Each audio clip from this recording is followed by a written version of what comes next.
Merci Madame la Présidente.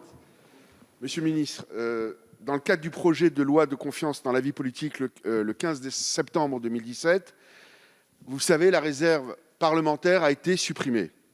Et chaque jour, je le regrette un peu plus. J'étais à l'époque le seul député à voter contre, peut-être parce qu'à l'époque, j'étais aussi le seul député à avoir eu la chance d'avoir été réélu, c'est un fait. Mes 10 autres collègues avaient été à l'époque battus. Et donc moi, je savais à quel point c'était important. Pas vous, messieurs.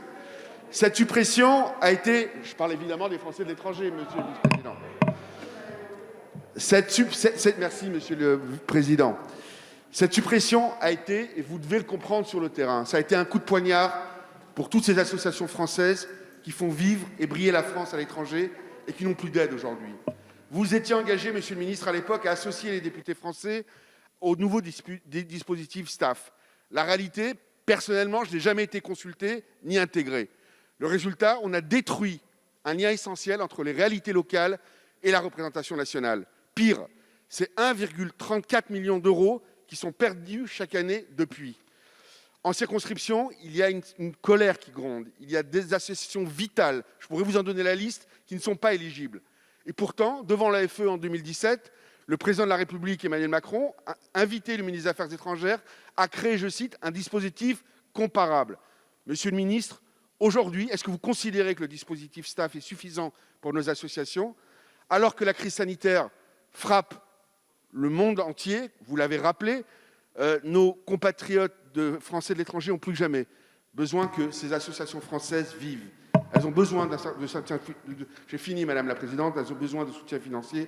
Et donc, je voudrais les aider avec mon amendement. Je vous remercie. Merci, chers collègues. Monsieur le rapporteur.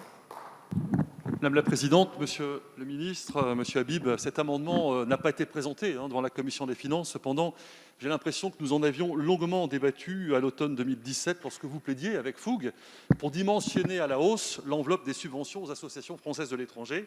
Et vous proposiez alors de la calquer sur les montants de la dernière année de mise en œuvre de la réserve parlementaire, si je ne me trompe. Cependant, cela aurait eu pour effet de transférer sur la mission Action extérieure de l'État des subventions aux associations porteuses de projets humanitaires à destination des populations locales, dépenses qui relèvent de l'aide publique au développement. Et vous le savez, les crédits disponibles sur la mission de l'aide publique sont en très forte hausse, comme nous l'évoquerons tout à l'heure. À titre personnel, je donnerai donc un avis défavorable, car l'enveloppe de soutien de la vie associative des Français de l'étranger, on appelle le STAFF, me semble bien calibrée avec 2 millions d'euros. Je rappelle que la première campagne avait permis de retenir en septembre 2018 233 projets, soit 74% des dossiers présentés pour environ 1,8 million d'euros de subventions. La deuxième campagne avait donné lieu à une hausse de 22% des demandes et permis de retenir 279 projets, 56 de plus qu'en 2018 pour un montant total de 1,98 million d'euros. La crise sanitaire a conduit à reporter la campagne 2020 car les projets culturels n'auraient tout simplement pas pu être mis en œuvre, mais ces crédits ont été redéployés à hauteur de 1,3 million d'euros vers les organismes locaux d'entraide, vous le savez, de solidarité, ainsi que d'autres associations apportant une aide sanitaire et sociale à nos compatriotes fragilisés par la crise. J'ajoute que le décalage du calendrier de la campagne 2021 au début de l'année prochaine va dans le sens des propositions faites par les élus des Français de l'étranger. La commission d'attribution des subventions aura lieu en mars au lieu de septembre, bien entendu. Cela simplifiera le travail des postes, comme celui des associations qui pourront réaliser leurs projets sur l'année d'attribution de la subvention, ce qui, budgétairement, sera plus logique. Donc la commission n'ayant pas examiné, c'est à titre personnel que j'émets un avis défavorable. Merci. Monsieur le ministre. Oui, même avis, le rapporteur a dit l'essentiel. Je rappelle simplement notre collègue Meyer Habib que je suis à l'origine de la création des 2 millions d'euros, conformément à ce qu'il a indiqué tout à l'heure. Merci. Monsieur le Président Le Fur. Merci, Madame la Présidente. Simplement, on appuie à mon collègue Meyer Habib parce qu'effectivement, là comme ailleurs, la suppression de la réserve parlementaire fait une catastrophe.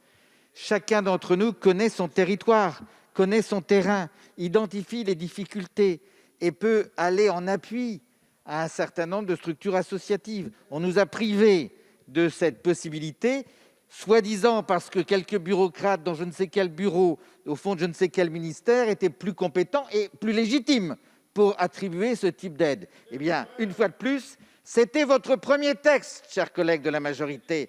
C'était votre premier texte. Et comme tout mandat, il se juge sur son premier texte. Dans ce texte, vous avez nié toute confiance aux parlementaires. Eh bien, vous en avez les résultats aujourd'hui.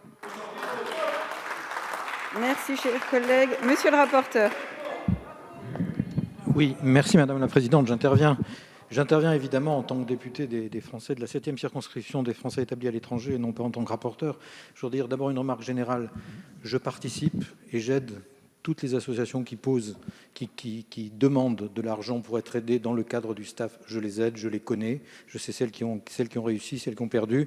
Et je trouve que c'est exactement le rôle d'un parlementaire d'aider et de conduire des citoyens qui prennent des responsabilités et vers un juge de paix qui n'est pas moi. Sinon, je serais à la fois juge et partie. Donc je les aide et c'est géré. Maintenant, une remarque plus technique.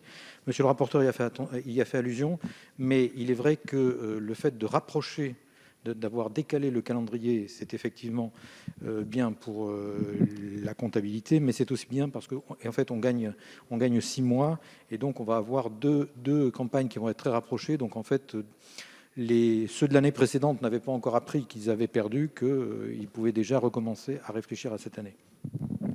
Oui, monsieur le rapporteur. Oui, monsieur Le Fur, j'avais pu mettre dans mon rapport d'octobre 2019, et ça ne vous a pas échappé, bien entendu, que les projets ne font pas l'objet d'un examen par des bureaucrates, mais, attention, par des conseils consulaires exclusivement composés d'élus de proximité des Français de l'étranger. Mais sans intervention des parlementaires. Voilà. Donc c'est quand même une petite précision que je voulais faire à la représentation nationale. Merci. Donc je le mets aux voix, avis défavorable. Qui est pour? Qui est contre? Il est rejeté.